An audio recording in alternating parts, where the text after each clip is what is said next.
What are we doing today, Michael? Well, I'll tell you where we are. We're in Belgravia, just round the corner from the King's residence, actually. We are going to have a chat with, you could argue, the guy that changed cricket forever, Lalit Modi. Created the IPL, the Indian Premier League. This is his pad, nice front door. It's a big one. Amazing, let's go in. Let's get in there. Hey! Ah, Lalit. How are you, my friend? Nice to see you. You've got a nice house here. Thank you for coming. Your door's not quite big enough. Next time I'll make it a point. I see you've got all your cars lined up outside. This is beautiful. You've got an electric bike. I got some electric bikes. Yeah? Yes. I can see you on one of these around London. Well, let me tell you, I haven't ridden one of them yet. Thanks for having us. My pleasure. My pleasure. What's your crystal ball saying about the 100? It'll die in 3 years. Completely die. Die? Die completely. It'll be finished. It won't be there. Somebody's going to shoot me for saying this. First time I'm saying this. Let the IPL teams own Test cricket teams. All right, so Jacob Bethell from England, you're predicting by then he could be on $16 million a year. A year. For 2 months. You made the fundamental mistake of calling it the 100 because you don't want to copy Lalit Modi. By the way, did you know I offered them $2 billion for it? They turned it down because it was me. You can't milk something that is not milkable, guys. I mean, you can't go and milk a cow, but you can't milk the bloody thing. It's running out of juice. It's getting old. I can tell you now, that kid is going to go out there and be the new face of Indian cricket in the future.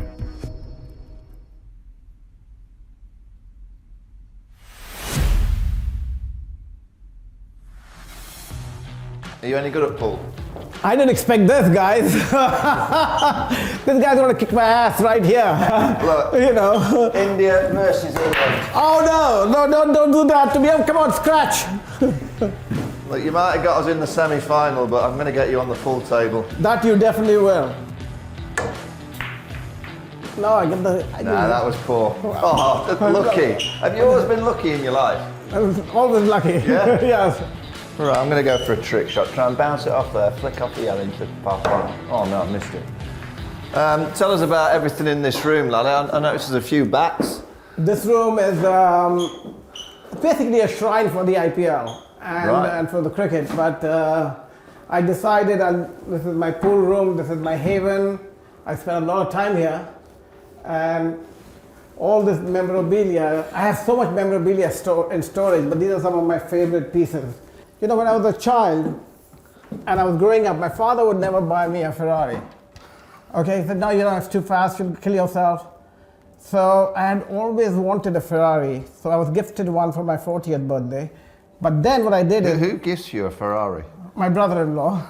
But now I make it a point that every birthday of my son, from the age of 21, I give him one. So he has one of the largest collections of Ferrari. He's 32 now. He's got 11 of them. So he's quite a lucky chap. He's a lucky chap, just because I couldn't get one. What about for someone like me that, you know, an old washed up cricketer? Any Ferraris going for me? Well, let's see. I'll tell you what, I like this though. How have you got hold of this? Because this in Indian cricket history, I go to obviously India to work for CricBuzz a lot, and I always wind them up about November 2023 where Australia did a job on the Indian team in Ahmedabad, and this is the winner's medal. This is the winner's medal. So I can't name the gentleman or the player who gave it to me, but he started at the IPL, his career, and he thanked me for it, and he didn't know what to give me. So he gave me his medal as an appreciation. He and his wife and his children came down, and said, want to give you something special. And there were and I got that from him. I'm guessing. Can I guess? I won't admit it. Is he an all-rounder? I won't admit anything. It'll give it away. Did he play a switch hit or two? I won't admit anything. But you've also got the runners-up medal as well. Yes, I do. Right, you're in. Right, let me have one more shot. I want to get at least one in. Oh man! So I guess we win. India have won once again. Come on, let's have a little stroll through here, Lalit. Now, I'm intrigued by this. Tell me all about this. These are spiced oils. These are chili oil, from level 1, which is for my grandson. It says dedicated to Sai, who's the 2-year-old. So I've dedicated the oils to different people in my life. and we go for a global launch in Hamburg on the 14th of April. And it's a single use. Chili has always been a very important part of my life. And I used to always go to restaurants and never find the right chili. And then I developed something called the Naga Ghost, which is the very spicy one. That's the number 6. And that comes from India. And so, yep. Are you happy with that piece of art? I'm happy with that piece of art. Are you sure? Yeah. I'm taking that one. I want a bit of spice. Look at this. Now, I'll start with the bottom. Manchester United, what's that? My kids' favorite football team while they were growing up in India was Man U. Have you ever thought about buying them? You know, I never thought that I looked at so many of the football clubs, and I don't think there's a model that exists there. No? Only players like you make the money there. The owners make no money. What about Sheffield Wednesday? I mean, they need a buyer. They need a buyer. I've been sent down here purely for that reason. No reason. 50,000 Wednesdayites need some coin. I know. You've got but plenty. The point is not the coin. The point is the business model is wrong. But you just do it. You've got I can do it enough for money. passion. I can do it for You passion. can do it for me in Sheffield. I'll come with you for a game and we'll talk about it then. So I won't throw it out. Tell me about this Ferrari here. This is the Ferrari that my son built for himself, and he's still waiting to get this particular one. All right, so that's not been built yet. It's not been built yet. It's an SF3. That's one of his wish list. I haven't got it. It's a very expensive one. I haven't gotten this one yet. But I mean, how much would that cost? No, that's a Lego. Yeah, I know that. I know it's Lego, but how much is the real one? Approximately about 3 million. £3 million? Yeah. Wow. How many in the world are there? Not many. I think probably 50. And are you so in with Ferrari that you can get that? Because I guess there's a waiting list for those kind of things, aren't there? If you have a certain number of Ferraris, then you're stable. And are you stable? I'm stable. Right, you can have one. Right, let's keep going. This is a special room. Look, I like bars. Yeah. I like your collection of... You know, I'm non-alcoholic. I don't know. I've never had a drink in my life. Well, why have you got so much alcohol? Because I have people like you who like to come and I like to entertain. Sassy Kaya. Yes, it's my house wine. Yeah, house wine. That's my house wine. House wine, why not? You've got plenty going on here. Backgammon? I love backgammon. I like that table. Where'd you get that table? I have a few of them in the house. I have on every floor a similar table. Yeah, it's a great game. I need one of those for I my love pad. that. Right, through. This is what intrigued me. You got bats everywhere. Bats up the All the way stairs. up, all the way up the stairs, all the way down there, all the way up to there. Yeah. All the way, shirts going up. I don't have place for memorabilia. That's the problem. You've got so much going on here. Bats from the 2011 World Cup. That's obviously when India won it. Yep. 2011. Yep. Now, what I'm interested in this room, a gym. I love a gym in a house, but a gym with so many cigars. Because they just came in. So they're being reconditioned. I've never seen a gym with so They're many. being conditioned. Did you check this out? I have seen this. Yeah. You know this guy? I've heard of him. He's a great guy. He's a great player. You must meet him. I've heard of him. I feel like look. I'm with Totti, Lescott, Yeah. Michael Jordan, and then you've got me. You're the only cricket player I have in this room. Did you notice that? Have you just put that up this morning? No, I haven't. It's always been that. You've got your team. Look, this is the show that I'm interested in. Yes. Lalit. This is, for me, I would argue that is potentially historically the most important moment in cricket history. That is exactly what it is. I went to the South Africa and I had just announced the IPL. No players on board except for Vaughan and for Flintoff. I think two Peterson were on board, and of course Sachin and all. But none of them wanted to go to the T20 World Cup because nobody had played T20 in India. And I went in there and to the dressing room one day, and I said to all the boys, if anybody hits the 6 sixes or takes 6 wickets, I will give them a Porsche. I've seen that bat. Yes, 1 6 after they get hit by that bat, right there, the 6 sixes, and I was standing on the sideline, then I promised a Porsche, and Yuvraj Singh goes out and hits those 6 sixes, but the best part is this, he comes running to me, and he says to me, where's my Porsche? I said, you just hit the bloody 6s, and he's running back, and says, stop, give me your bat, and he gives me the bat, he runs away, I give him his Porsche, but he changed it for a BMW in exchange, like a fool, and the bat is worth more than 50 Porsches now. We've had Yuvi on the show. Yeah. And he spoke about that. He was a bit confused about the car make. Yeah, but Did you deliver straight away? It took in India you had to, yeah, and what happened is the Porsche was going to take 6 months to get. So he comes to me and Lalit, I can't wait 6 months. There's a BMW available right away. Can you give that to me? So I went immediately to the shop, bought the BMW and handed them the keys. And you've got Kevin Peterson there. Yep, that's Kevin, my buddy. Yeah, what does he say on the bat? Thank you for everything you've done for all players and thank you for our friendship. Yeah. Come on, let's have a chat. Let's have a sit down. So Jacob Bethell from England, you're predicting by then he could be on $16 million. A year. Since 2007, I've been saying this test should turn into a 4-day game. It should be day and night. How long have you had this place? 7 years now. Whose was it before? It belongs to the Prime Minister of Qatar. Prime Minister of Qatar? I was going to ask you that. I mean, you're not far from the king, are you? Do you ever nip round? I know him well. You know the king well? You didn't know I have something to do with the Princess Trust. And for the first match, when the Princess Trust was to start in 2005, His Majesty had me over with Manoj Badale and with Mark Shan, who's my closest friend in life. He said, what would you like to do? I said, why don't we host the India-Pakistan match? India hadn't played Pakistan for many, many years. I thought this would be a befitting opportunity. I sold the match out at $11 million, not pounds, dollars.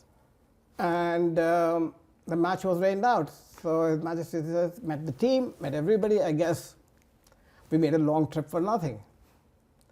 And I said, no, Your Majesty, here's the check. He said, why? How come? I said, I insured against the rain. And that was the start of that. So you managed to deliver to the now king what you set out to do, and that's why you're good pals. Oh, I have good pals because we perform. Yeah. We perform and we perform for the benefit of others, not for the benefit of ourselves. Right, so your life is, when I asked you to do this interview, your schedule was set, you sent me your schedule's mad. You're all over the world. What? I'm a retired man, I'm enjoying life. Yes, I'm a retired man, just trying to make some chili oil nowadays. So, that's all. And keeping abreast with what's happening with the world of cricket. Yeah, and look, we'll get onto that, particularly the IPL and what's happened in recent times. But you got me on the right day, I can tell you this much. What gets you up in the morning? You know, I have a new partner in life, Rima.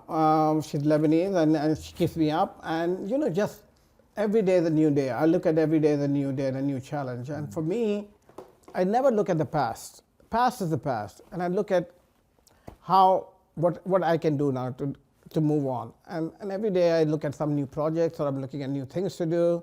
But I love traveling, and I like to see the world. And it gives you so much insight and so much, you learn so much about the history and the cultures of people, and that keeps us going. But you must have, I wouldn't say an army, but a lot of people that are going to follow your ideas. I hope they do. Because the IPL was your idea. Yes, it is. And it's now just been valued, am I right, at over 19 billion? That's just the brand value. Yeah. If you look at the value of the BCCI today, based on, let's just put it raw numbers so that everybody can understand. One team of the IPL has now been valued at 2 billion yesterday, right? All teams are the same, pretty much. Give marginally up and take 10%. So we got 10 teams. We got 10 teams, that's $20 billion universe, right? BCCI is double that, more than double that. So the BCCI value, in effect, just from the IPL is 30 billion. Apart from that, you add all the other international cricket, it's another 10, 15 billion. So BCCI is in the region of about 40 to 45 billion. Okay? The IPL team that combined 20 billion, right? You stretch that forward to 2030, which is the next cycle I would give right now, 4 years from now, because you have the next media cycle that's going to come out in 2028. IPL is going to double. I guarantee it. The viewership of IPL is rising. The middle class is rising. Today, the Indian market was based primarily on advertising sales. Today, as we sit here today, you saw the last World Cup, just finished. The traction on Jio was 650 million viewers. IPL this coming season, in close to about 35, 40 languages, is going to hit a viewership of close to about 750 to 800 million viewers, concurrent viewers. That's bigger than anything in the planet. That is a sustainable. Well, meet Harry. Harry's he works on the show with us. Nice to meet you too. He's generally the person that kind of delivers drinks. But you've got that many staff here. He's kind of unemployed today. You've got too many staff members. All the staff have been fantastic. It's so lovely. Yeah, it's so graceful. Cheers, Harry. Yeah, so carry on with the IPL. So if you look at it, and this is very interesting, and it has a global impact, and nobody's understanding the impact, and you'll understand it as a player better than anybody else. And this is what I want to talk about more. Let's assume for a minute that the IPL teams are going to be valued double, but their revenue line, that means the profit line, and the money that they're going to get, they get 50% of all media rights. Yeah. So media rights today is 1.8 billion. It's going to go to 3.6 billion. That means 1.8 billion dollars is going to come to the IPL team owners. Divided by 10, that's 180 million dollars each, right? As an example. Plus they have the sponsorship revenue. Plus they have the per annum. Per annum, alone, just one team. Huh? That's what's going to hit to. Okay. Look at the impact on the player purse. There's a certain amount that they have to spend on players, right? You will see the player purse of the IPL teams rising to $100 million a season. The cap. Yeah, that means the cap of the team, Yeah. team cap. So you will see top players who are basically playing 16 games, having an earnout of $1 million a game. That's top 3 or 4 players in the team are going to make $15 to $16 million a game, without doubt. I have no doubt in it by the 2030. So for a whole IPL season, which is now basically two months, you're predicting in 2030, 29-30. 29-30 a player. Let's say Virat Kohli is probably going to be a bit older, but say a Virat Kohli style personality. Indian players are making too much money. Let's just take the international players. This is where the impact. All right, so Jacob Bethell from England, you're predicting by then he could be on $16 million a year for 2 months. Keep in mind. Now you know, as a player, your life is 105 days maximum a year. That's the maximum that you can play. As per your body, as per the regulations, the number of days you can be on a field is 105 days. Your duty to the country and to your domestic season is 80 days, approximately, give and take a little bit here or there. Okay, now that you have the hundreds, which we'll talk about later, and you have the shorter format, it may be a little bit more. Then you have to play for your county. Then you have to play for your local league, like the IPL league, which they don't have, but they have something called, strangely, the 100. And then, where would you go next? There's the Big Bash, there's the South African League, there's the American League, the CPL, there's every other mushrooming league around the world, and the mother of all leagues is the IPL. Now, your central contract, by then, if you're the top ranking, I don't know what it is, you tell me, what does the top ranking English player get? I'm guessing 1.3 million. 1.3 million, right for there. everything. Play every game. Every game? Yeah. So now you have a player who has wife, 2 children. He's at the peak of his career. He knows he has to sustain his livelihood going forward. He has a decision to make. There's injuries. There are other issues related to health. And just to share whether he will have an income or he will have a job after he finishes his country duty. What is he going to choose? 16 million here, 1 million here, 85 days here, 16 days here, 2 months, all paid for. What is he going to risk? What are his children going to tell him? I was going to say, do you think cricketers in the IPL are underpaid for the revenue that comes in? You're saying in the future? They will in the future. But do you think they've been underpaid with the revenue that's been created? No, not yet. Because the IPL is paying them very well, and they're getting a lot of other revenue. But compared to the amount that's coming in and the percentage that goes on wages... It's just coming in now, but you'll see a percentage of... I believe, and I've been trying to push that for a long time, for all boards, to have 26% of the top revenue allocated to players. And what's it at the minute? Probably half of that. Right. Okay? I think we'll get there. It's going to get competitive. You've seen everywhere. Everybody wants to win. But the IPL model has been designed in a way that everybody gets equal. So the teams get all equally paid in terms of the media rights revenue. And every one of them is going to try and win. So they don't care where they land up in the table. That's what makes it a really good tournament. That makes it a fantastic tournament. And the auction, the big auction every 3 years, every year you can kind of change. And you'll see the big auctions pull in all the big players at big dollar values. Yeah. But the issue would become, what is the domino effect going to be on global cricket? Forget England. Look at the West Indies. They don't get paid over a few 100,000. Look at the Sri Lankans, not even 100,000. New Zealanders, 100,000, 200,000. Australians, okay, a little bit more. Bangladesh, negligible. Zimbabwe, negligible. Afghanistan, negligible. Then you have the Pakistanis, negligible at the end of the day. So when you have somebody sitting there and you see this exactly, the same dynamics play out in EPL. There's no difference. If you look at it, if somebody says I'm talking bullshit, guys, look at the EPL, the English Premier League. It draws the highest value players. Why? Because of the television rights and the monetization of it. And it pulls all the players in there. They don't want to anymore be dragged into country versus country. Yeah. They would rather just play the World Cup. Yeah. And that's what's going to happen. You want to represent your country, represent in a World Cup or the Olympics. But bilaterals will be impacted. Yeah, I would say that they're the ones that are going to go. That's the one that's going to go. Yeah. And I think, I hope Test cricket survives, because I love Test cricket. I think one day there's a completely irrelevant tournament today. It makes no sense. What, the 50 over game? Yeah, I think it's just the third, because the shorter format you have. But it makes a lot of money in the World Cups. It's not about the money anymore. It is about whether you're able to sustain loyalties from the crowd. You look at the generation that is growing up now. Unfortunately, they are not experiencing Test anywhere else except in Australia and in England. Yeah. These are the only two countries that are actually keeping the level of Test up because of the Ashes and because of the English season. And you have the advantage of that. But the rest of the world, Test is dying.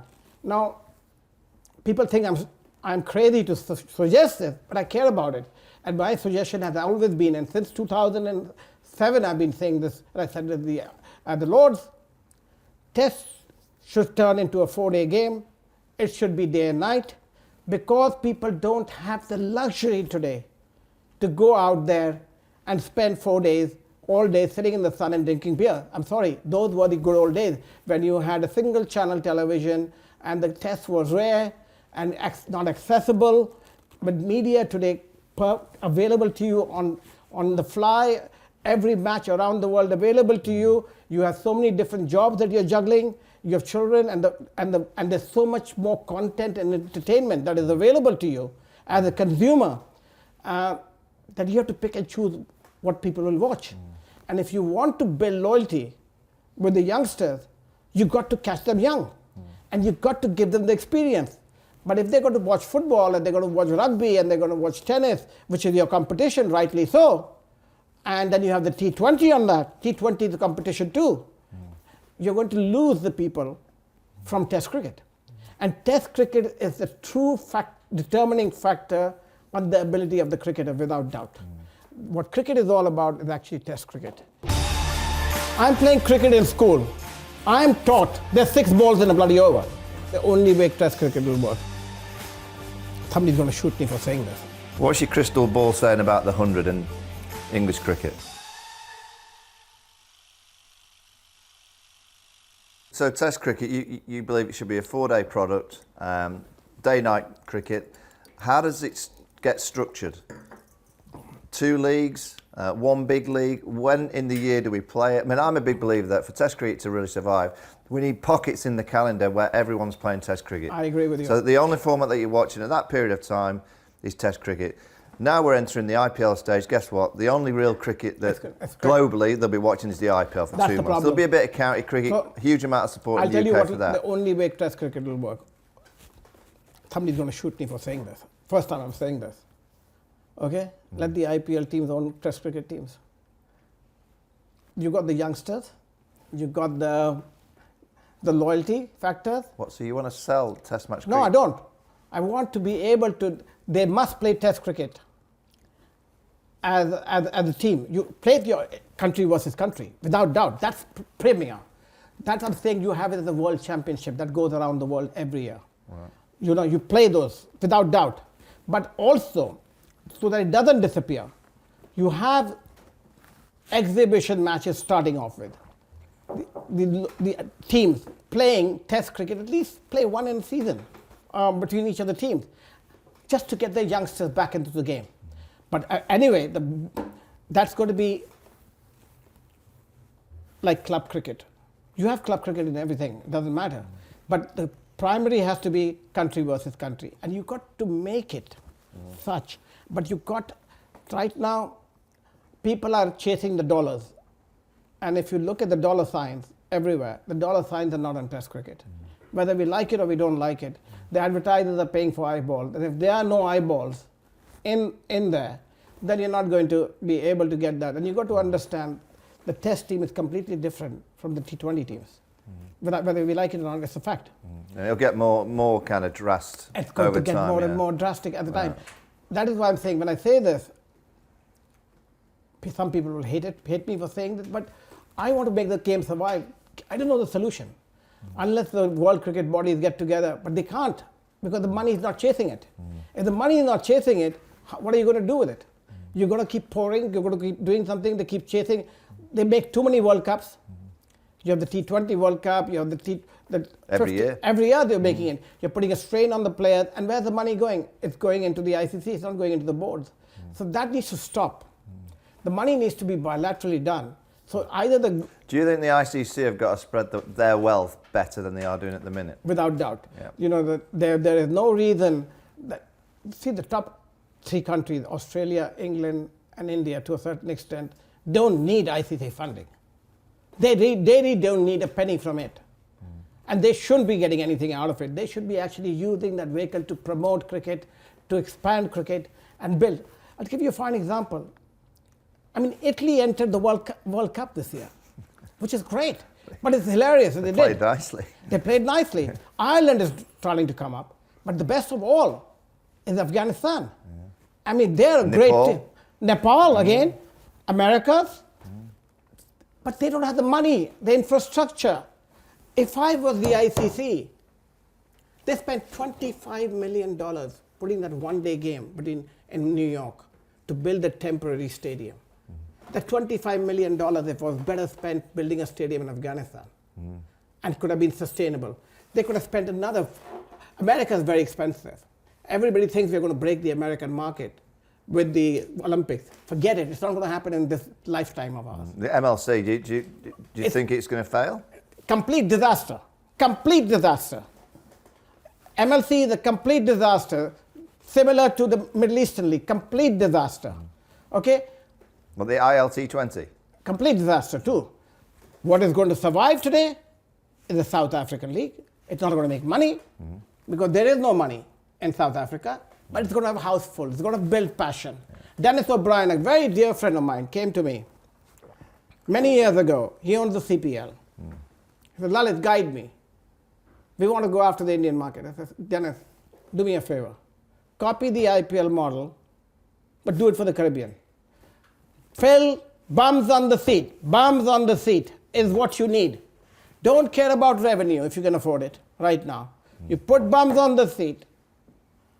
I guarantee you, 5-6 years down the line, all the teams will start to make money and you'll have a sustainable league which is equivalent to what you need in the Caribbean. Everybody can't be in India. Everybody can't be in South Africa. Everybody can't be in England. Everybody can't be in Australia. You don't have the population base.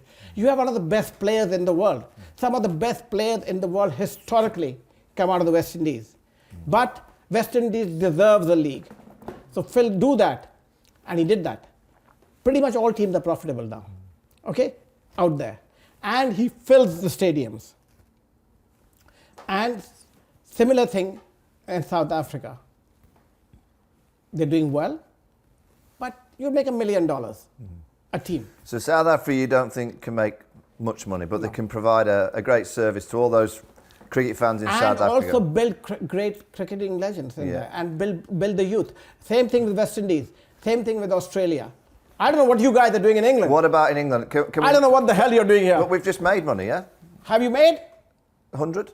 Have you made some money? Well, the numbers were 395 million for the Lords. Okay, who's made that money? Well, I would say the ECB It's money made that they've signed an agreement to get that X amount of money from a lot of the Indians, pretty much, okay, who think that it's going to be an IPL. Okay, I want to know, there's 5, 6 people out here in the room. Can I ask a question? Of course you can. Okay, guys. Do you know what 100 is? Do I know what 100 is? Yes.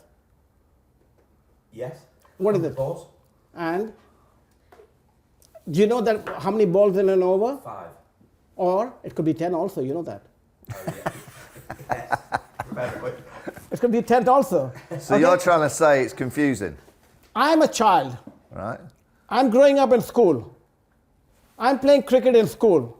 I'm taught there's 6 balls in a bloody over. Okay? 5 balls are gone. It's a crucial wicket to be taken. Okay? Pressure on the bowler, pressure on the batsman. The 6th ball is coming. Everybody's sitting out there. Hands like this. 6 ball. Mate, 5 balls a ball. I don't know what the hell is 5 balls, first and foremost. It's not played in school. I've not been taught that. By the way, But it's the same skill sets of T20, isn't forget it? it. You can play 10 over game. It doesn't matter. You can do what you want. It's not the skill sets. It's the rules of the game. If you don't know the rules of the game, you can kick a football around at the end of the day. But if you don't teach the people in school how it's played, and it's only played in England, by the way, hundreds, how are you going to tell the kids back home in India or in America, hey guys, there's a new tournament which has new rules altogether? Oh, get your crystal ball out. So in 2006-07, when you created the IPL, you had this crystal ball that the IPL was going to be a monster, and it Yes. has become. What's your crystal ball saying about the 100 and English cricket? It'll die in 3 years. Completely die. Die. Die completely. It'll be finished. It won't be there. I guarantee it. In 3 years. 3 to 4 years, it will not exist. It will pump so much money in it that there was no future in it. Simply give you the reasoning. Simple reasoning. It's in the month of August. You have a great window. Yeah. That's all you have. Okay? There's no promotion marketing behind it at all, number one. Sky has no reason to promote it. There is no money coming into the game. At the end of the day, the people who bought the team are expecting a return from it. And the return comes from media rights and nothing else but media rights. IPL gives 50% of its revenue. In the beginning, it gave 80% of its revenue to the teams. Let's sit here today. Would you buy a Sky package for 1 month just for the hundreds? Me personally? Not you, you. Look at I the wouldn't. No.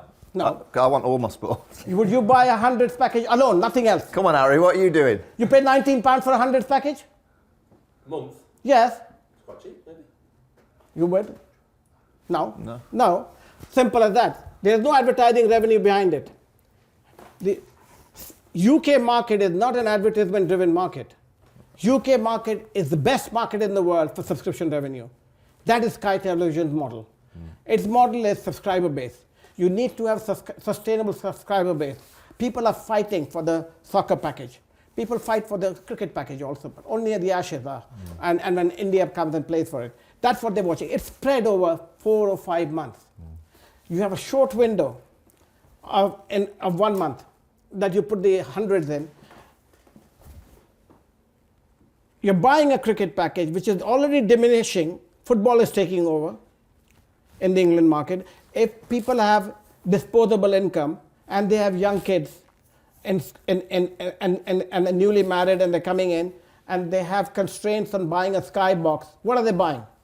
Packages, because all sports products have become very expensive. So they're packaging, their first sell is football. Then they're adding add-ons. You want the cricket package, you want the Formula 1 package. Formula 1 is growing very fast. Tennis is growing very fast. Formula 1 is growing faster than cricket is in England right now and around the world. So children of this age, it's not you and me. We're old guys. You can't talk about you and me. Stop calling me old. I am old, but I have to call you old. Okay, what year were you born? 74. Oh, still younger than me, 10 years. I was born in 63, so you're not that old. But for me, I don't have the control of the remote control anymore if I have young kids in the house. Yeah. The young kids in the house dictate what we're going to watch. The young kids in the house dictate, Dad, I want to go to the game. Which game are you going to? Oh, I have tickets for Nottingham because I'm a member of Nottingham Club and I played there, son. Come with me. Dad, my friends all want to go to a football match. You can't milk something that is not milkable, guys. I mean, you can't go and milk a cow, but you can't milk the bloody thing. It's running out of juice. You've been calling him a clown. He is the clown. He doesn't know the history of the cricket. Is he a wanker or a clown? Both.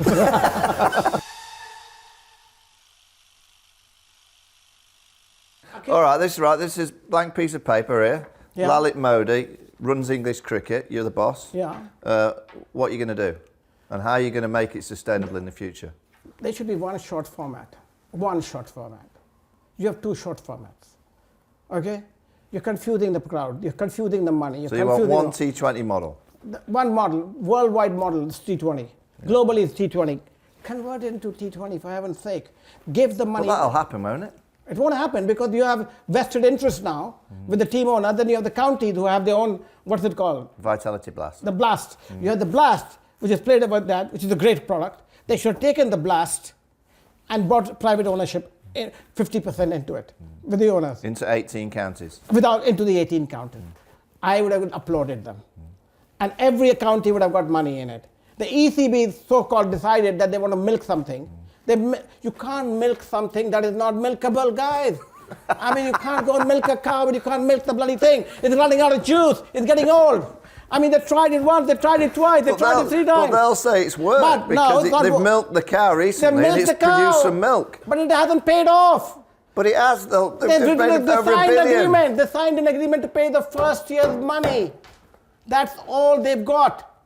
That's it. What happened in year 2 and 3 and 4 and 5? Right. When the rights fees don't come in, the advertising revenues don't come in, the BCB does not deliver the numbers. What happens then? They're not able to renegotiate the Sky contract, which I guarantee they will not.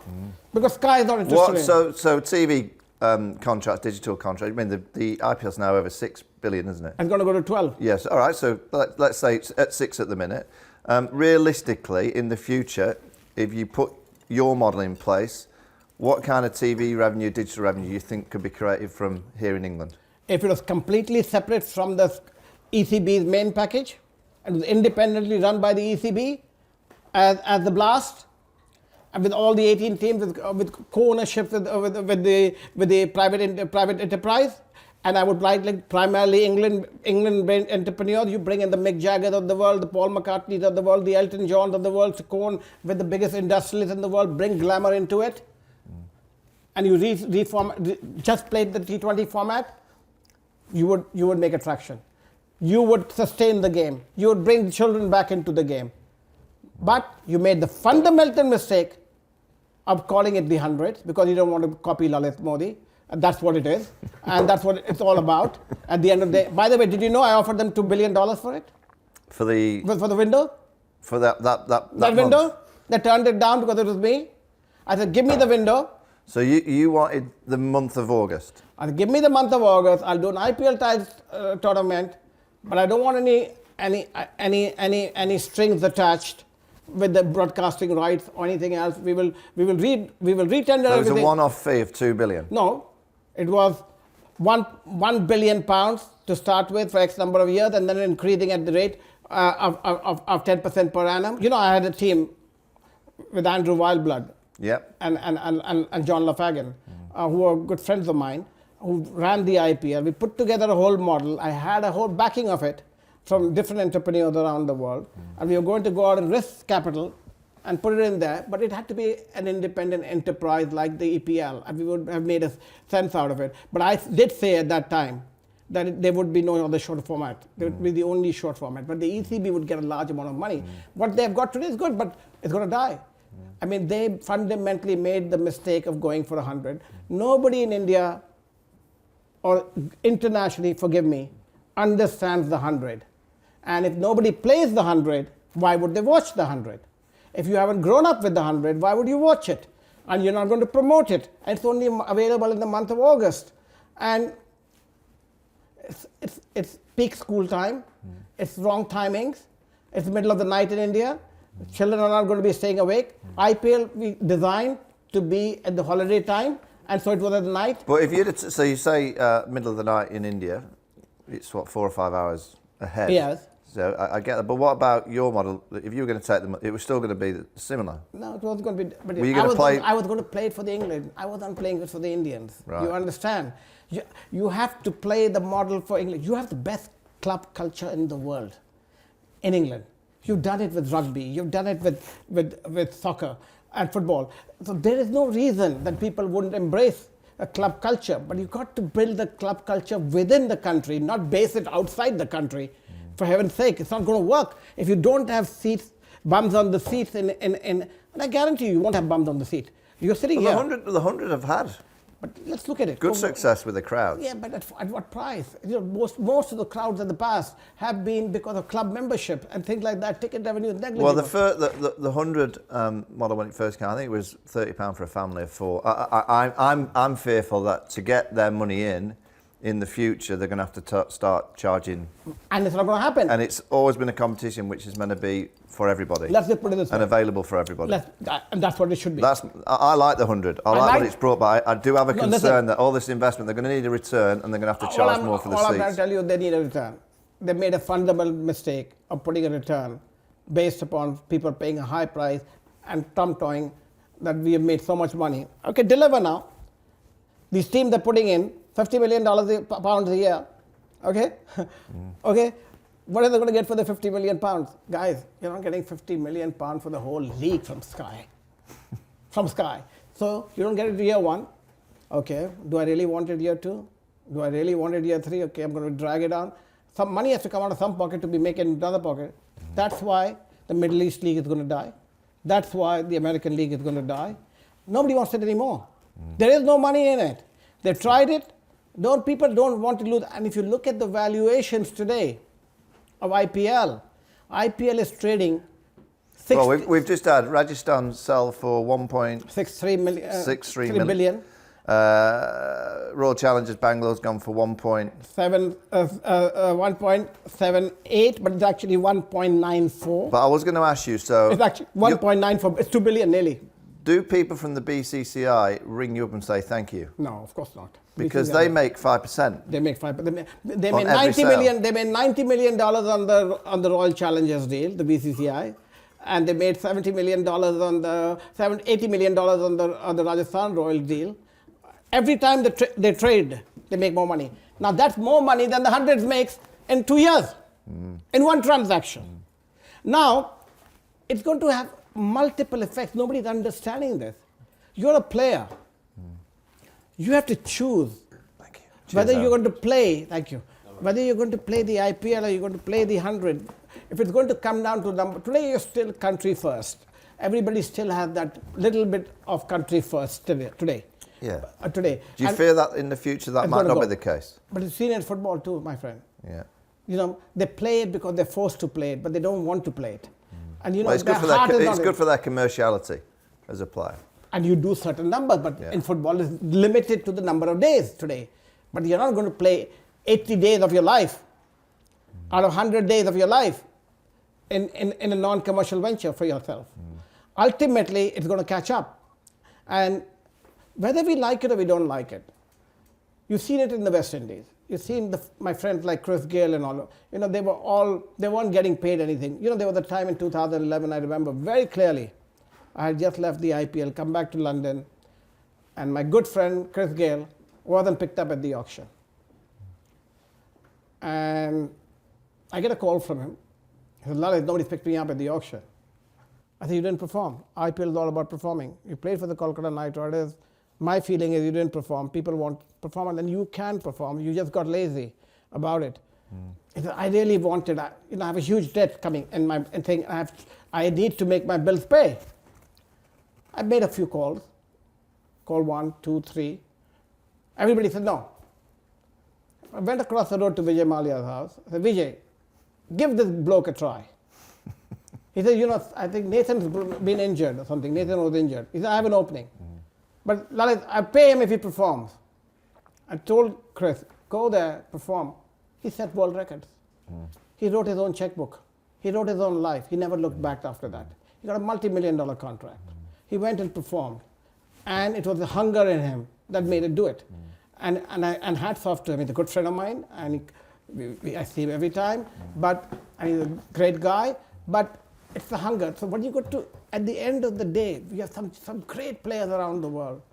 It's going to come down to, can I put food on the table? And that's what it's going to come down to, whether we like it or we don't like it.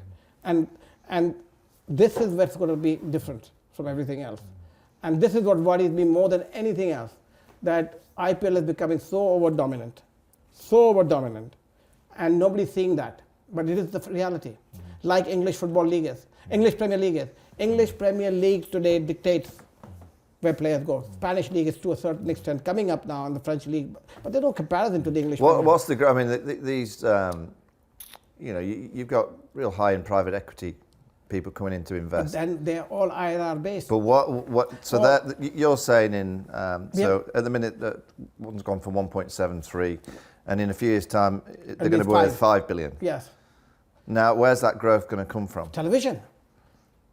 We have just been, in India, we are the fastest growing television market in the world.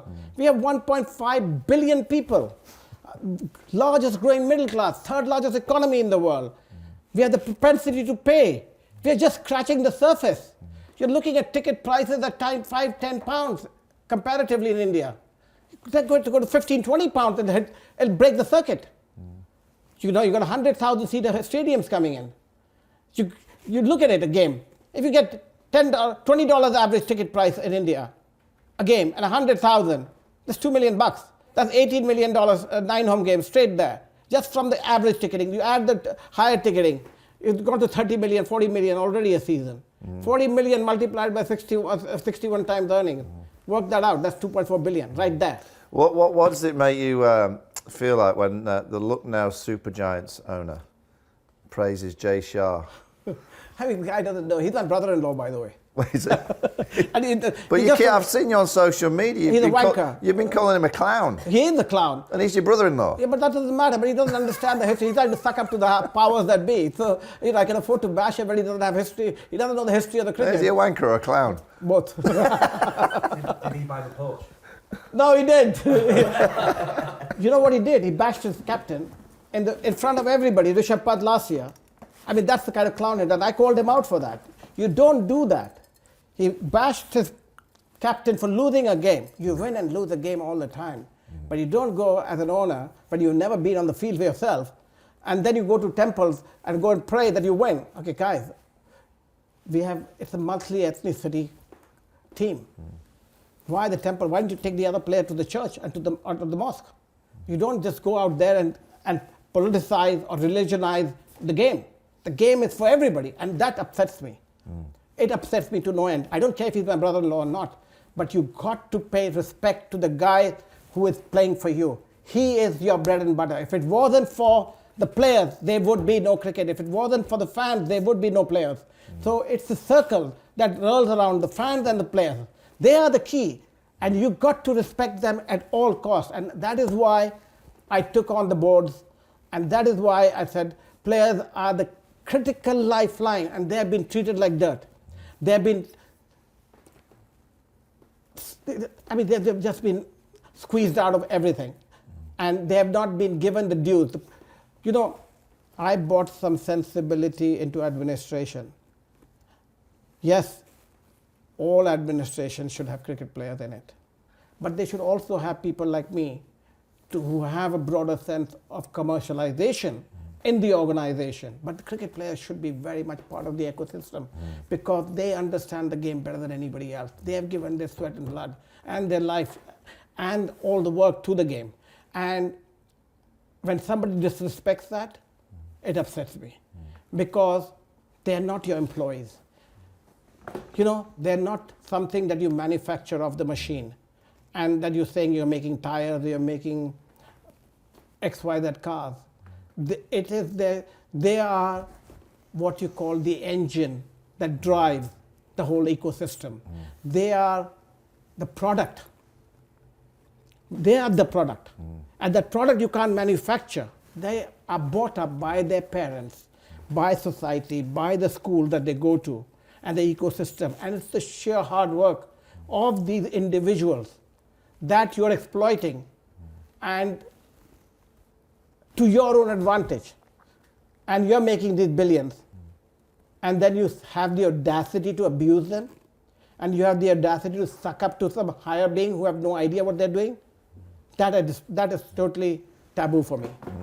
If then, and that is not acceptable. I don't care who he is. I am a pariah, I'm taboo, because I've built something great. That kid is going to go out there and be the new face of Indian cricket in the future. The confidence in the kid. Look at the confidence in the kid in his face. The BCCI, India, are they too powerful? And they are. Similarly as the FAA is in England. With football, it is bound to happen because of our population and bound to be because it is. But I would think, you keep in mind, you go back 50 years, 30 years, 20 years, England and Australia were the powers that ran cricket. England ran cricket for hundreds of years. They were very powerful. It was a white man's game, whether we like it or we don't like it. Yeah. It was what it was. And you built great infrastructure, which has come today very handy. We were a poor country. We're still not building the proper infrastructure with the amount of money we have because there's so much of corruption everywhere. I think that we should have world-class Lord's kind of stadiums in India. I think that is what we're missing. And I'm calling it... Wankhede, would you not say that's... Nothing compared. There's no comparison. Look at the toilets. Look at the escalators. Look at the terms of corridors. Look at the fit facilities. out. Look at the facilities. They should demolish all of them and build them. And even the Narendra Modi Stadium, they should be all modern, high-class stadiums with modern escalators, modern catering systems, beautiful bathrooms. Look at, you go to Wembley Stadium. Look at the beautiful stadium that everybody is building around the world in soccer. When money comes into the game, that's what the job of the BCCI is.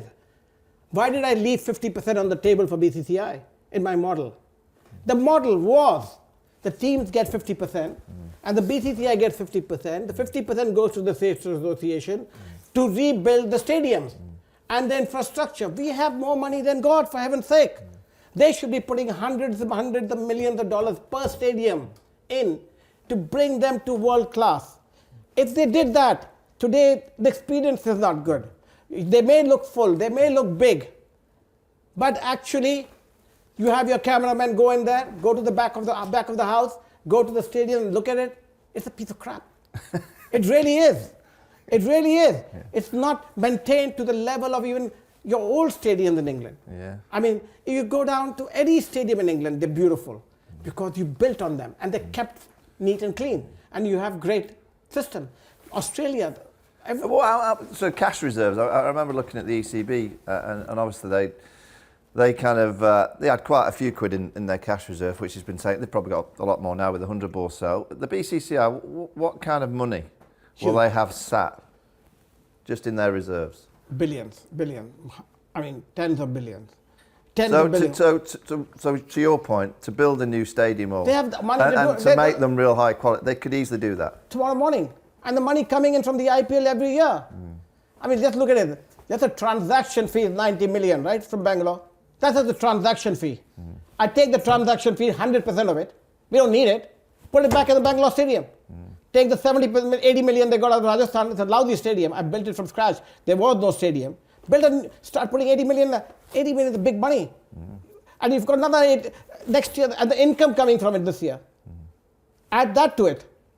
You can build world-class stadiums in every city every year. You can build grassroots academies every year.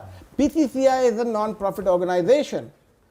Okay, that's their job. ECB is a non-profit organization. At least in ECB the money goes down. But the problem with ECB is they don't have the money that we have. You had the money in the past. I know you put a bid in for the 100 kind of month. Does anyone in administration around the world ever get on the phone to pick your brains? No. Nobody. I am a pariah. I'm taboo because I built something great. You know, that's what it's all about. So nobody wants, but the media does love it, so it's okay. Everybody calls me. The fans love it. I don't care. I don't want to be recognized by the Mandarin to sit on these fat chairs and want to sit and watch. I go once in a while to a game in England. I go and buy a ticket and I go there and watch. Okay, I'm not expecting a freebie, but they won't be caught dead in my company. That's okay.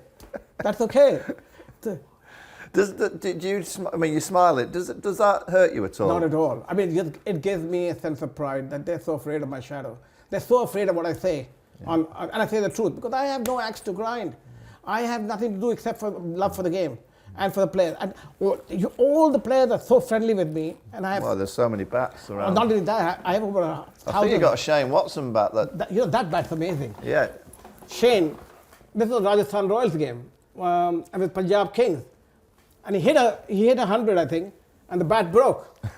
And I just went and grabbed it. I just grabbed it. I thought it was a great piece of history behind it. To me, it's all about the history of the game. And so, I have every Wisden. It's all hidden behind. I have every one of the Wisdens up here. So if you look at the Wisden, I have the entire collection. I put a lot of behind. I couldn't put it up properly. I put a lot of pictures in front. But I have every Wisden book ever published. Wow. From the first edition down. This I bought at an auction a few years ago at Christie's. How much money do you reckon you've made out of cricket? I haven't. You've made no money? Well, I was an administrator. I didn't own any team or anything else. You must have made a few quid. No, I was the one who paid money to build it. There was no, did you know that the IPL was run out of my office and I spent all the money doing it? Right. I built it from scratch. BCCI, we worked for the BCCI. I have a multi-billion-dollar business, Our market cap runs into tens of billions. We are the second largest cigarette manufacturer in India. We own Marlboro in India, the family. It's still my business. This, my father would get very upset. I did cricket to piss off, because I was pissed off with Rupert Murdoch. Because of the ESPN, I launched ESPN. That was my business. I made a lot of money in my life. A lot of money in my life. But that was on my entrepreneur. I had the cable system, not out of cricket. Cricket, I did it just that I wanted to make sure that I could build something. And that was all it was about. But everybody said it couldn't be done. Is that one of your biggest mistakes, not getting a little percentage? No, not really. No? No, because if I had it, it would be commercial. Today I can sit back, and that's why you can talk to me. And I can be independent about it. I can criticize anybody. I can talk what's right and comment what's wrong, right, and comment what's wrong. Look at the young kid, the 14-year-old. Oh, kid. yeah. I mean, Sooryavanshi. I mean, look at that. Now, where would that happen in the world? Sooryavanshi is still on contract, right? As underage. I can tell you now, that kid is going to go out there and be the new face of Indian cricket in the future. The confidence in the kid. Look at the confidence in the kid in his face. At a 14-year-old, my son at 14 years old. Do you worry? I mean, the one thing I worry about him is his management around him. He's going to have so much protection. This is the number one question. You rightly pointed out, I'm glad you did. And we can talk a little bit about this. And this is going to be the next journey for cricketers, is how we manage them, how we groom them, and how we make sure that it's not about the next watch and the next Ferrari. And it's happened to a lot of the players. You can see it in the IPL. It's created lots of monsters, but it has created some great players. The Sooryavanshi kid. I mean, I saw it. I was sitting I watched my cricket here. I'm sitting there and watching the cricket. I see this kid hit. Not possible. I'm dreaming. It's not possible that this kid is 14. And I'm Googling out there. Seriously? I'm calling up people. Is this really real? Or is somebody making this up? And I'm getting these messages all the time. Look at this, look at that. I'm watching. Guys, I'm watching.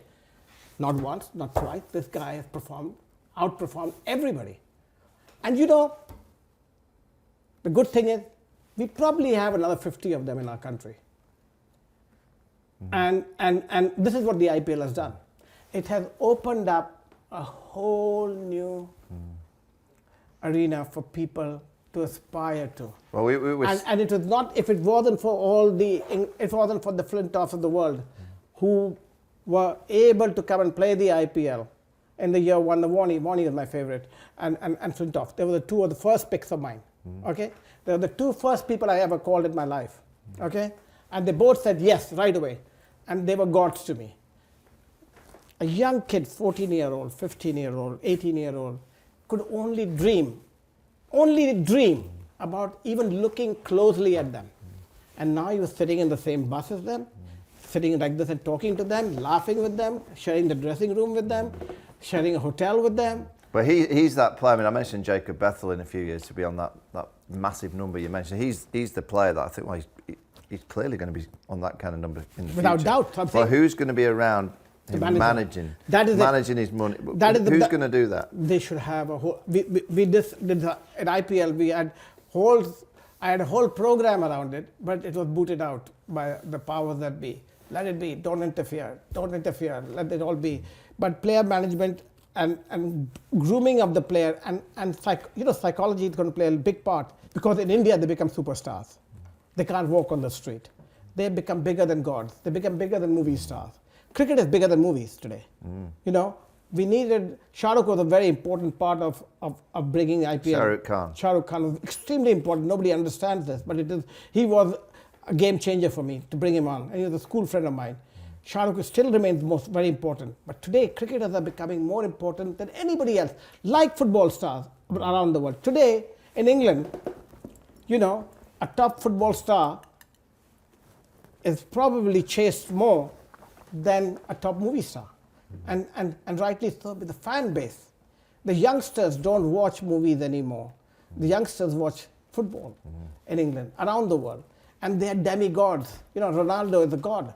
Anywhere he goes, you know, so many of your players, Rooney is still a god, Beckham is still a god, anywhere he goes. You know, there are certain gods, and they have a tremendous influence on the young minds and impressionable minds. And that is what can work very well if we get it right. And that's what's going to be. It's a problem. I'm saying both are saying that's the problem. Yeah. I see they're the problem. We don't see eye to eye. And whether I see a solution, no, I don't. Listen, you and I can argue till thy kingdom come. The problem is the checkbook. India, Pakistan. Yeah. How is it going to be possible to get those two countries playing together? Because we've talked about Test cricket and trying to save Test cricket and making sure that it's a real prominent feature. India versus Pakistan, clearly playing in Pakistan and playing in India, it's going to be a problem. But I've always said if we could host it here in the UK or in Australia, trying to get those two countries playing together. Now it's gone worse. Is it possible? Now it's gone beyond. You know, I was the first one after 9 years to bring India, Pakistan together in 2006 with the Friendship Series. All right, I started with the Glasgow match, then I did another one in Abu Dhabi under Sheikh Nayan when they built the new stadium, and we brought them back together. And I was the one that brought Pakistani players into the IPL, and then I had to move them out after the 26/11 massacre in Bombay. The problem is, if the Pakistan Cricket Board was independent and ran independently, wasn't politically influenced, we would have some traction. But today, the Pakistan Cricket Board is so politicized by the powers that be and are pulling the levers and making it political. We have tension at that level, political level, and that is not going away, and it's only going to get worse. So I fear for the players. I fear. We are a very passionate and patriotic country, and so are the Pakistanis, very passionate and patriotic country. So I fear that it may not be possible in the near future, unfortunately. Primarily because of the politicization by the Pakistan Cricket Board, by the powers in Pakistan. And unfortunately, that's the way it is.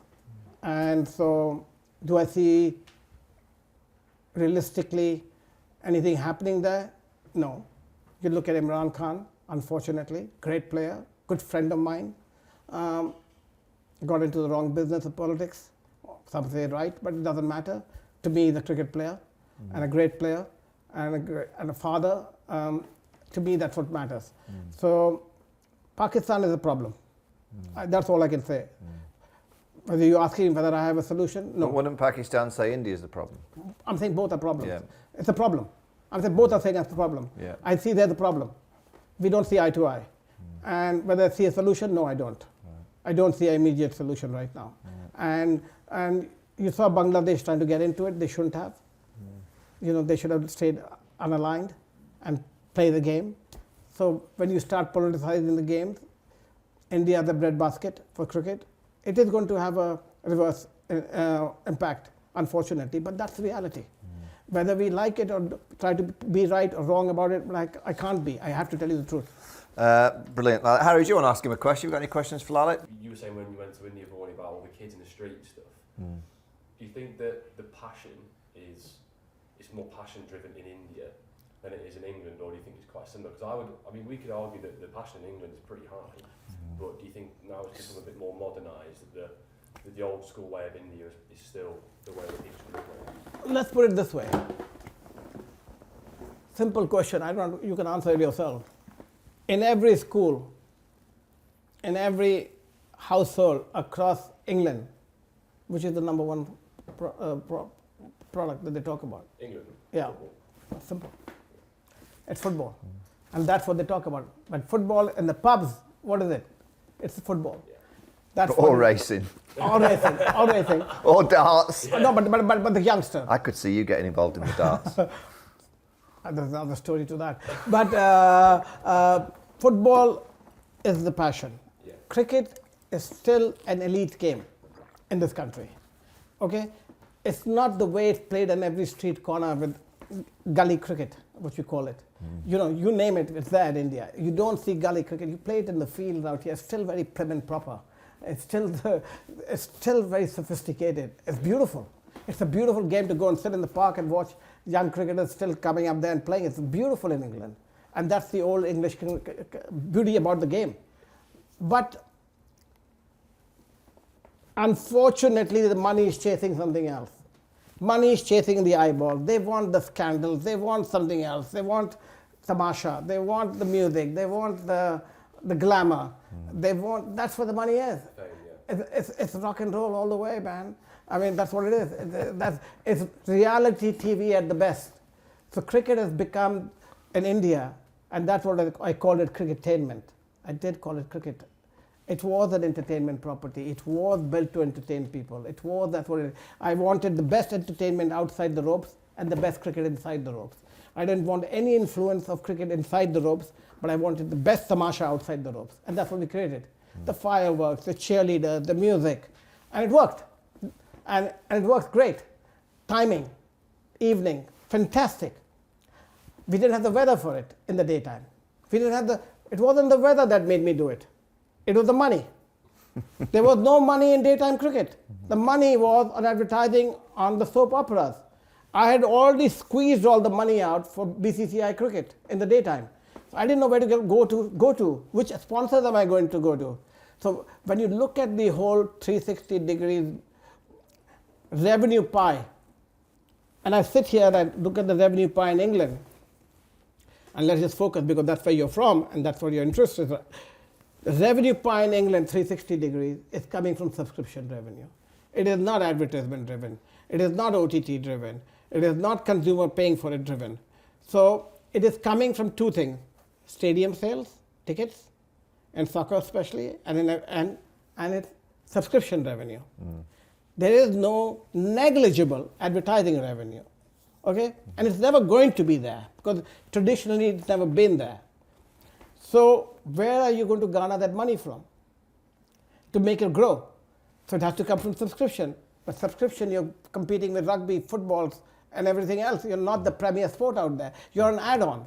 You're an add-on in a cricket season. The main cricket. So let's just put it this way. You have Sky, you have BT or TNT or whatever it's called out there, 4 or 5 broadcasters sitting out there, and you put the cricket package for sale independently. It's got the ECB cricket, it's got the ICC cricket, it's got the India package, and it's got the hundreds package, and it's got the blast. Okay? Who will buy what? Hundreds on its own, no buyers. Why? Can I sell a hundreds package to a consumer? Simple. None of you will buy it. You're not going to pay. Just because you're a cricketer, you'll pay for it. But your kids will say, and you only had 20 pounds in your pocket this month, and you had the choice of football and cricket. Or Netflix. On Netflix. What would you buy? Amazon. Or Amazon. You have all of those options available. You say, Dad, you'll say no. And they try to tie you in to buy it for 12 months. You won't. Because sometimes they want to sign a contract. Who's going to buy a contract for 12 months? In India, we sell cricket in and out. When I owned ESPN, when I had the matches on, my subscription went like this. When I didn't have the matches on, they went like this. And that's why we tried to have a sustainable product all through the year. And that's what sells subscription. So it was primarily an advertisement-driven product. And now it's becoming subscription-driven because we've got a longer window. And that's what it's about. So nobody's going to buy the hundreds on its own. Okay? They'll buy the cricket on its own. They'll buy the blast on its own. They'll buy the test on its own, the bilaterals on its own. It's got a lot of history behind it. It's got a lot of eyeballs behind it. It's got a lot of traction behind it. That's why, what do you sell what do you sell a ticket? Let's just compare it. What do you sell a ticket at an average cricket game, India, Australia, anywhere in England, and a bilateral series? I'm guessing £80. What would you sell 100 for? 20? Not even for 4 people. Simple as that. Okay? At £80, there's a black market of £400. I can tell you that now. An £80 ticket of the India-England game, anywhere in England, is black marketed at 5x. A 100 game, you can't give it away. That's the difference. If there is no black market in reality for a game, you don't have a game. That is your proof that it works. Wimbledon, £50 ticket is 2,000 in the open market. It's £2,000 because there is a want for it. A Man U game, any game, you can't buy a ticket at face value. The day you can't buy a ticket at face value, you have a game. Today, can you say the same thing about the 100? Tell me truthfully. No, not yet. Simple. Not yet. Probably the 100 because I've been to 100 a few times, because my parents really enjoy it, my sister. You will enjoy the game. But I think, do you think it's important for families to get people into cricket? You can argue that that's important. Listen, you and I can argue till thy kingdom come. The problem is the checkbook. Yeah. The problem is the advertiser, the eyeballs. Because we are connected with cricket, we can say this, get the families together. But you had the same problem to go to a Man U game with your family, or whichever county you're from that you follow, and you're 100, but you only had money to put in one. Where will you go? True. Where will you go? Not the 100. Sorry? Not to the 100. Simple as that. That just says it all. That says it all. Because when it comes to the IPL, I had all the money in the world. I would only go to an IPL game. And I would not go to a BCCI game. I would not go to an ICC game. If I had only disposable income, that's how you do it. If I had disposable income to do one thing and only one thing in a year, and I could do that, what would I spend my money in? We will debate it as a family. And that's what 90% of the people do, by the way. 90% of the people living on this planet don't have the luxury to buy every game. They have the luxury to buy 1 or 2 games. And that too at face value. If they had the chance to buy, what would they buy? If it's not at face value, what would they buy? And that people don't understand. They keep saying, you can't put yourself in my shoes. Because I am not the client. I don't go to a game, I'd rather watch it on TV. But if I had to go to a game, where would I go? I would pay only to go to an IPL game. I would not even pay to go to another game. And that's the problem. I would go in England today, tell you the truth, to watch an Ashes game. And I would go in England to watch an India game. And I pay, and I did pay, £5,000 for a ticket, okay, to go to a game. But the face value of the ticket, I looked at it, it's £200. You should come through me, I'll get you them cheaper than that. But the point is that I would go out of my way and look for, I did go to the Oval with Mr. Malia. Somebody invited us to the box, but it became such a zoo there with the media that I had to leave. I was stalked by the media. But the point is, it was an amazing experience. Beautiful crowd, great food, good friends I met out there. Good old Farooq engineer came along. Farooq engineer. I love Farooq. Okay. And so that's what it's all about. Brilliant. That's why I love this show. You've just had an argument with Harry on the show. That's right. But Harry just said he would not buy 100 tickets. There you go. It's your fault, Harry. And Harry said, if the 100s fails, it's your fault. Yeah. And Harry said, but by the way, Harry first said, he started the conversation by saying, we should promote the 100. We should all go to the 100. It's great for the family. Then I just put it back to him. If you had a choice. Is that promoter?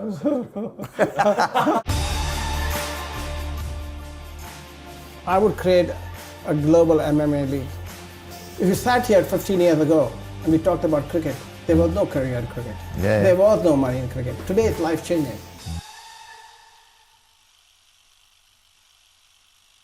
Right, let's finish with these quick fire questions.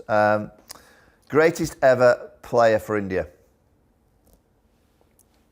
We put it in tight. Ever? Yeah, ever. Current or future? No, or past? ever. No, let's get your favourite ever Indian player. Virat Kohli. Virat Kohli. Yeah. Not Sachin. No. No, not MS. Virat. Kapil Dev. Favourite player outside of India? Ever. Ever. It's a toss-up between Sir Vivian Richards and Botham. Really? Go on, which one?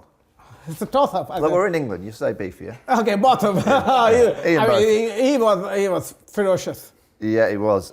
Which sports league would you like to own outside of cricket? I would create a global MMA league. Really? But Dane White does that now, doesn't he? He does in America. Doesn't know how to do it. It should be intercity. It should be intercity, not individual. So Dane White, he doesn't know how to do it. His brand's worth billions, isn't it? Yeah, it's okay. What's billions? This is a change. Pocket change. I mean, I can billion. IPL I created in the day before I created it was billions. I'm working on something, but we'll work on it. What is it? It's the oldest sport in the world. Fight sport is the oldest sport. So you're working on that now? I'm working on something. You're going to take down Dana White, are you? I don't know. Let's see. Beyond my pay grade, all that. What was your first car? My first car was a Maruti. Right. Oh, the first car was a Maruti. No, actually, no, it was an Ambassador. What am I talking about? I was 17 years old. It was an Ambassador. We only had Ambassador and Fiat. We didn't have a Maruti in those days. It was an Ambassador car. Yeah. How many cars have you got now? Oh, I lost count, but close to about 30. Favourite drink? Favorite drink used to be Coca-Cola, but now it's water. I don't drink. I'm just going to finish with this one. How old did you say you were? 63 this year. 63. So you're a young chap. Where are you going? When you're 70, what's your world going to look like? I hope it looks like a beautiful paradise sitting on a beach with my grandchildren. And seriously, for me, it's going to be. I hope two things. There's a debate on. Everybody's trying to get younger and trying to go on this wellness issue. I just hope I am fit enough, actually. This is one thing that actually worries me more than anything else, is that I stay fit. And you know, after my wife died, I lost myself. And I put on 94 kilos. And I'm back to, and I had sleep apnea issues and it wasn't comfortable. And today I walk every day and I'm down to 69 kilos and I'm stable and life is good. I have a new love in my life and life is very good. At 70, I hope I'm going to be able to travel the world and do something interesting and I have my children prosper and do something good with their lives. Well, you'll be watching the fighting all over the world, won't you? Oh. Yeah. Which fight? MMA. If I look at business ideas, I looked at team tennis with Billie Jean King and Elizabeth Murdoch for years, and we had all the money for it. Team tennis, New York versus London versus Moscow versus Sydney, to put in 8 teams around the world and auction the players like we did. The model worked, but the timing didn't work. The players didn't have enough time available and need to be huge paychecks. You needed to have the top 20 players, and men and women, to make it work. If you look at the genre, just the genre, fight sports, I think it's very interesting. Movies are made on it, video games are made on it, gladiators in the ring. People love fights. And if you were to make it very dynamic with the world's best fighters, in a different setting altogether that I can't say what it's going to be because I'll give away the game plan, but it needs to be intercity. This is the only individual sport left. And you know, life of an individual goes up and goes down, but the life of a team remains. And now you need to build it into a team. Similarly, team tennis is picking up now, but it's not going to be the same. So I think that if I looked at every sport genre, you have such tremendous athletes in the kung fu, the judo, that whole sphere of fight. But if they were all put together in a different format somewhere, with a sumo and everything, it has to be a very dynamic change. Not what they're doing in the cage fighting in the US. So it's not Dana White's. It is a whole amount of great athletes who persevere through their career to build themselves, but are not recognized and there's no income from it today. But if you were to make it very sexy, very dynamic, very child-friendly, and interesting to watch, there is a play there. And it could change lives. Like cricket has. If you sat here 15 years ago and we talked about cricket, there was no career in cricket. There was no money in cricket. Today it's life-changing. It is dynamic. It has proven to become a bread and butter and aspirational sport for anybody, by any chance. We are paying salaries. We are paying salaries more than football players are getting paid, by the way. Yeah, I know. Per game. So in the future, you can see that for. I can see that for that martial arts. Only sport I see it for. Yeah. Only sport I see it for. Wow. I don't see it for anything else. Everything else is already team-based. What do you reckon? I've got it. Yeah, you've got to do that and go for it. Yeah. Lalit, brilliant. Thanks so much. Thanks for having us. Thank you. Thank you. For coming.